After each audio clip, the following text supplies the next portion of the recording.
Halo semuanya, selamat datang di sesi bedah materi kita hari ini. Saya antusias banget karena hari ini kita khusus menyapa teman-teman mahasiswa sarjana terapan kebidanan dari Poltekkes Kemenkes Bandung. Kalian luar biasa. Nah, di sesi kali ini kita bakal ngebahas tuntas satu materi yang keren dan penting banget dari dosen kalian, Ibu Neneng Widaningsih, SST MKep. Topiknya tentang konselor sebaya. Yuk kita mulai aja.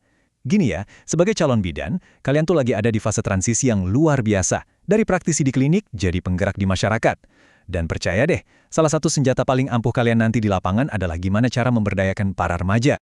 Tapi sebelum melangkah lebih jauh, coba deh pikirin ini sebentar.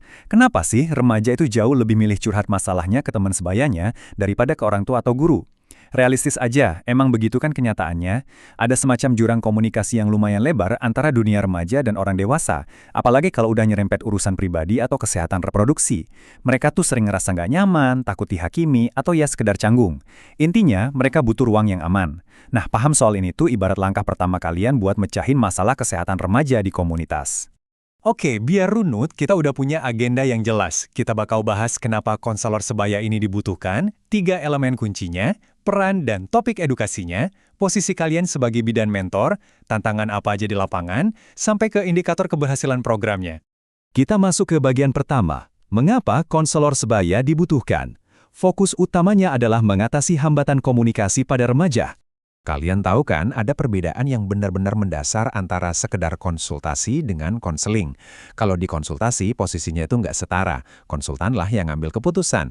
Tapi kalau dalam konseling, yang nantinya bakal dilakuin sama remaja ke temennya ini, kedudukannya itu benar-benar setara. Pendekatan ini ngebantu banget buat ngejaga kerahasiaan, melibatkan emosi yang lebih dalam, dan yang terpenting kliennya sendiri yang ngambil keputusan. Jadi konselor sebaya itu hadir murni buat dengerin dan ngedukung temennya, bukan buat nyeramain atau mendikte solusi. Bagian kedua, 3 elemen kunci konselor. Kita akan membedah lebih dalam definisi dari konselor sebaya itu sendiri. Terus, apa sih bedanya mereka dari sekedar, ya, teman curhat biasa? Jawabannya ada di 3 elemen kunci ini. Pertama, tentu aja kesebayaan. Mereka harus ada di rentang usia dan pakai bahasa yang sama, biar nggak ada tuh yang namanya jarak otoritas. Kedua, terlatih. Maksudnya, mereka udah dibekalin pengetahuan medis yang benar-benar berbasis bukti sama kalian, para bidan. Dan yang ketiga, ini penting banget. Mereka itu pendukung, bukan terapis. Tugasnya ngasih dukungan emosional, dan mereka dilarang keras buat ngelakuin diagnosis medis, apalagi sampai ngasih resep obat. Big no ya. Lanjut ke bagian ketiga, peran dan topik edukasi. Ini bisa dibilang sebagai senjata utama para pahlawan kita di lapangan. Jadi, ada 4 peran fundamental yang bakal mereka jalanin. Sebagai pendidik, mereka ada di garda depan buat ngelurusin mitos-mitos kesehatan reproduksi yang keliru. Sebagai pendengar aktif, mereka nyediain ruang aman tanpa rasa takut dihakimi. Selain itu, mereka juga jadi agen perubahan yang ngajak teman-temannya buat hidup lebih sehat. Nah, yang terakhir, ini jembatannya kalian nih. Sebagai jembatan rujukan, mereka yang bakal dampingin temennya ke fasilitas kesehatan kalau emang butuh penanganan medis lanjutan dari bidan. Lalu, kira-kira apa aja sih yang bakal mereka bahas sama teman-temannya?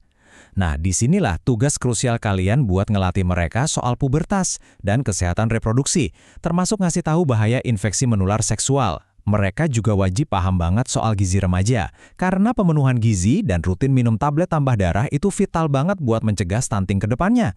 Nggak ketinggalan, edukasi pencegahan pernikahan dini dan penguatan keterampilan hidup, biar mereka berani bilang enggak ke tekanan pergaulan yang negatif. Bagian keempat, peran bidan sebagai mentor. Ini menyoroti bagaimana posisi ideal kalian nanti di lapangan. Tolong ingat baik-baik filosofi ini ya. Posisi kalian sebagai bidan itu adalah sebagai mentor, pelindung, dan supervisor, bukan sebagai bos. Remaja itu kan biasanya paling malas kalau ngerasa diperintah.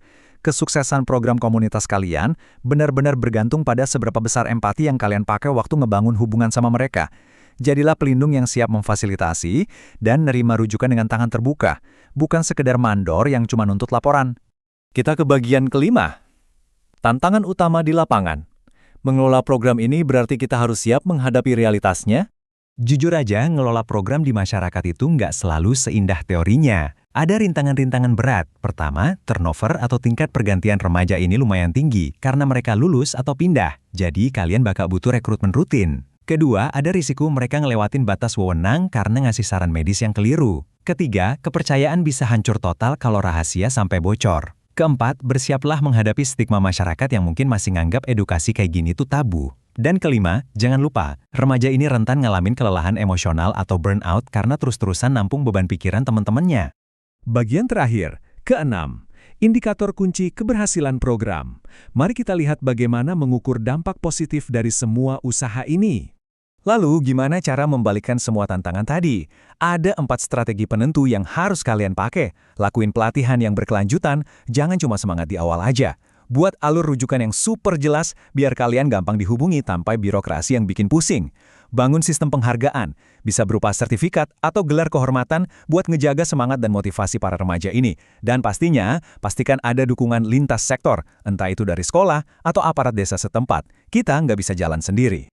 Nah, ini momen di mana kalian bisa tersenyum lega.